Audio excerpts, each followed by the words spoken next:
They will be revealing the full schedule of events and hearing from some of the fighters too. Darren Barker, what a time we had last summer. It was epic. You know, it was that good. I'm almost speechless. It was so good, and I'm over the moon that we're having it back. The mastermind behind it all, Eddie Hearn, I guess after what happened last summer, an absolute no-brainer to do it again, but this year even bigger and even better, right? Yeah, I think, you know, last year was such a momentous occasion for our company because I was sitting on that chair, basically having been told that all our live events were cancelled. We had to do everything behind closed doors. We weren't allowed any crowds. And I didn't want to go into a studio. I didn't want to go into an empty leisure centre because I feel like this is a sport where we owe the fighters much more than that. So we had a dream to put it on at our headquarters, you know, like what was our family home, but still feels like a family home, and our business feels like a family business from the top to the bottom. And to do it here, to showcase our family home and our family business to the world was epic. And what we got was just an unbelievable series of fights and events that every week we were gearing up to, just saying wow. And this year, of course, with the new Dazn deal, we've gone bigger, we've gone better, we've gone deeper, bigger names, bigger fights, more consistent fights throughout the card, a 3-week period starting from July 31st. A lot of those guys are here today, and girls. Some are away in camp already preparing, but you're going to see a couple of face-offs today, and just an unveiling of what I believe is the start to just a tremendous schedule and a game-changing deal. I know it's a bit cringe, everyone keeps that is the, you know, they might tell me off, but that is the ethos of this. It's game-changing, and it is.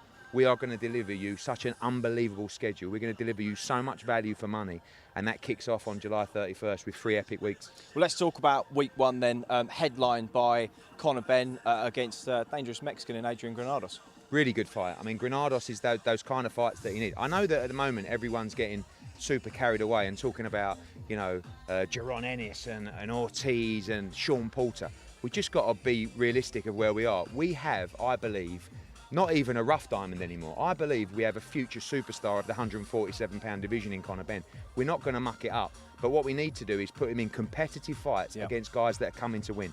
Vargas tried that. He couldn't do it. He lasted 1 round. Granados is a different animal. Now, he is a better fighter. He's better technically. He punches a little bit harder. He's got a little bit more about him. And Conor's got to be careful here not to just believe all the hype that he's going to go out and beat all these guys automatically. He's already talking about, heard him in an interview, you know, his famous interview where you say, "I'll crush him. Ask Tony, I'm killing it in the gym." You know, he's so violent, isn't he? He said that to you just now. Yeah, he is. But you just got to, you know, Darren will know, he's just got to stay calm, take his time against Granados. He's an outstanding fighter, but what we've seen on Sky is that Conor Benn delivers incredible numbers.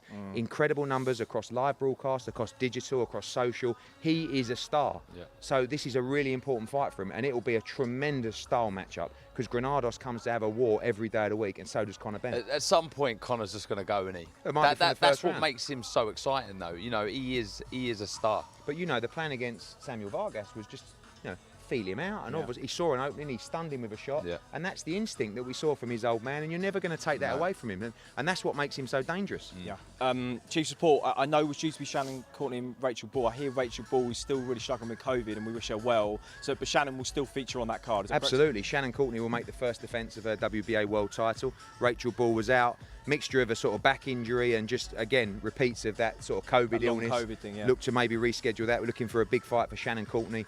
Really good co-main event with Chris Billam-Smith against Tommy McCarthy. Great fight. British, Commonwealth, European cruiserweight titles. I think it's a great fight. Both guys are here today. Both guys, you know, big opportunity to position themselves for a world title as well. There's a good opportunity of fights that we want to make more of on Dazn. You know, 2 guys that are champions themselves and, you know, looking to have sort of slightly easier defences. No. Let's just give you a great offer to fight each other. Yeah. That's what we want to see. I bet it weren't hard making that fight. It wasn't, but they'll want money. Of course. Everyone says, well, if you want me, it's a 50-50 fight. That's always the So I'm going to give up my European title. I'm going to put the Commonwealth on the line. I want rewarding. Now we have the budget to do that. And I don't want to get fighters too carried away, but that's the truth. We have the budget now to make those kind of fights regularly as undercard fights. And that's exciting. Anthony Fowler, I'll just help you out there, Chris, as well. Really good fight against Roberto Garcia. He went the distance with Liam Smith a year ago. He went the distance with Martin Murray as well.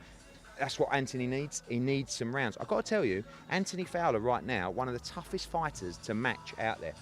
I can't say I don't know what people are seeing, but they're looking at this guy going, he's strong, he's got a fantastic jab. Obviously, he's improving a lot under Shane McGuigan as well. So that's a really good fight for him. One of my favourites of the card actually is Avni Yildirim against Jack Cullen. Yeah, it's a bit of a left field one. I'll be completely honest. When I did the deal with Avni Yildirim, it came with a comeback fight. Right. So I said, look, if you want a comeback fight, we want something that's quite compelling. What about Jack Cullen? They looked at Jack Cullen's record and went, yeah, we'll have him. And I don't know. I mean, is it just that, like, is Jack Cullen a million miles away from the level of Avni Yildirim? And does he go in there and it's a really tough night? But I'll tell you what, he's always in exciting fights. He is. There's a chance for Jack Cullen to just completely tear up the script.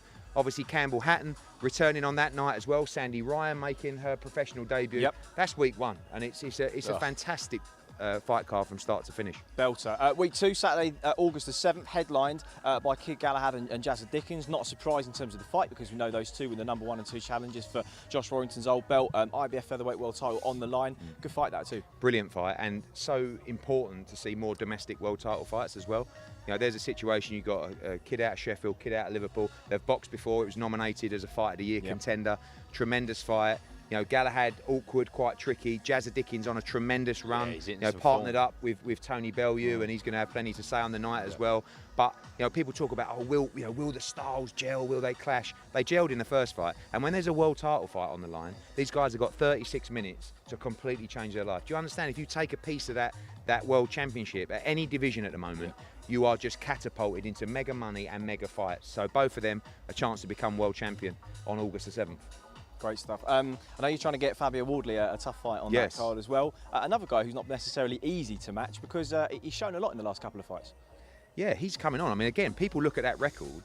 You know, I keep putting forward, and the names that are in the mix for August the 7th are Marius Wack, Johan de Halpus, Sergey Kuzman. You know, he wants that kind of step up. There is an argument that Fabio Wardley is actually, you know, still relatively unproven. But a lot of these guys are looking at the record and seeing that it's a matchroom fighter being offered up with 10 wins and 9 KOs, and they're going, no, actually, we'll swerve that one. But Fabio is willing and ready to be in all kinds of different fights now. And another cracking fight for me on that card is our Italian star, Maxime Prodan, 19-0 against Florian Marcu. IBF international title of Prodan's on the line. Big respect for Florian Marcu. Stepped up, and you know, he nearly had a tear up with Conor Benn. So I saw, yeah. But they're the kind of fights where if Florian can get through, he can start talking about those kind of fights. That's a fight that's going to get him world ranked. It's going to be absolute fireworks in that fight. That will be. Certainly is. Alan Babbage and Big Mark Bennett. Babbage way too much for Damien Chambers on Saturday night, and you have to kind of keep stepping him up. Yeah, and it's a good fight. You know, you've got 7-0 against 7-1. I like to give a British heavyweight an opportunity against Alan Babbage. We saw that with Dwayne Chambers on Saturday. And it was a chance really for Damien Chambers rather, and it was a chance the sprinter, and it was a chance for him. It's another chance for Mark Bennett, and Savage is going to keep on rolling. He's massively entertaining, he's massively exciting. Is he a little bit vulnerable? People keep saying so. We haven't seen it yet. He must be tough to match. He is, but people still believe he's beatable. So because he's a smaller heavyweight, I think people are looking at it and saying, no, actually, you know, if you're getting past 3 rounds, and there were signs from Chambers he's far on from Saturday. flawless, Darren. Yeah, but what about, you know, if you're an 18, 19 stone guy, is Babbage willing to get in with the big heavyweights? Yes, I mean, I think he should be boxing at cruiserweight, but he's made it quite clear, cruiserweight, bridgerweight or heavyweight, I'll fight all of them, you know, and he's an exciting heavyweight, as is Johnny Fisher, you know, who's stepping up massively against Josh Sandlin on that card as well. Another really good heavyweight fight on that card. Ellie Scotney also returning to action on that card. After the week from hell last heartbreak, if you like, and of course Ebony Bridges and Beck Connolly. But Beck Connolly with a full camp, a rare full camp, so we actually get to see what she's got to offer. And I'm pleased for Beck Connolly because you know you look at her record and you say, you know, she's stepping in with all these elite prospects at a week's notice, 2 weeks' notice. Ebony Bridges was fantastic last time. She caused a huge stir, again did huge numbers, but more importantly, she proved she can really fight. So we want to bring her back in an 8-rounder. She'll fight Beck Connolly on this card.